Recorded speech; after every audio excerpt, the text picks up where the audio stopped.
ಇಡೀ ದೇಶಾದ್ಯಂತ ಕರ್ನಾಟಕ ರಾಜ್ಯವು ಒಳಗೊಂಡಂತೆ ಸಂಘಟನಾ ಪರ್ವ, ಸದಸ್ಯತ್ವ ಅಭಿಯಾನ, ಸಕ್ರಿಯ ಸದಸ್ಯತ್ವ ಅಭಿಯಾನ, ಬೂತ್ ಸಮಿತಿಗಳು, ಮಂಡಲಾಧ್ಯಕ್ಷರನ್ನ ನೇಮಕ ಮಾಡ್ತಕ್ಕಂಥ ಈ ಪ್ರಕ್ರಿಯೆ ನಡೀತಾ ಇದೆ.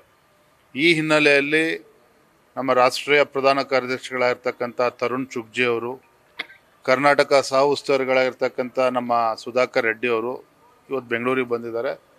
ಜಗನ್ನಾಥ್ ಭವನದಲ್ಲಿ ನಮ್ಮ ಕಚೇರಿಯಲ್ಲಿ ಬೆಳಗ್ಗೆಯಿಂದ ಸಂಜೆ ತನಕ ಕೂಡ ಈ ಸಂಘಟನಾ ಪರ್ವ ಸಂಬಂಧಪಟ್ಟಂಗೆ ಸಭೆಗಳು ನಡೀತಾ ಇದೆ. ಇದು ಬಿಟ್ಟರೆ ರಾಜಕೀಯ ಮತ್ತೊಂದು ಏನೂ ಇಲ್ಲ. ಖಂಡಿತ ಆ ಥರದ್ದು ಏನೂ ಇಲ್ಲ.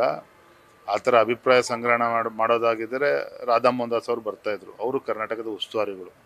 ಇವತ್ತು ನಮ್ಮ ರಾಷ್ಟ್ರೀಯ ಪ್ರಧಾನ ಕಾರ್ಯದರ್ಶಿಗಳು ತರುಣ್ ಚುಗ್ ಅವರು ಇವರು ಬಂದಿರತಕ್ಕಂಥದ್ದು ಕೇವಲ ನಮ್ಮ ಸಂಘಟನೆಯ ಸೀಮಿತವಾಗಿ ಸಂಘಟನಾ ಪರ್ವ ದೃಷ್ಟಿಯಿಂದ ಬಂದಿದ್ದಾರೆ.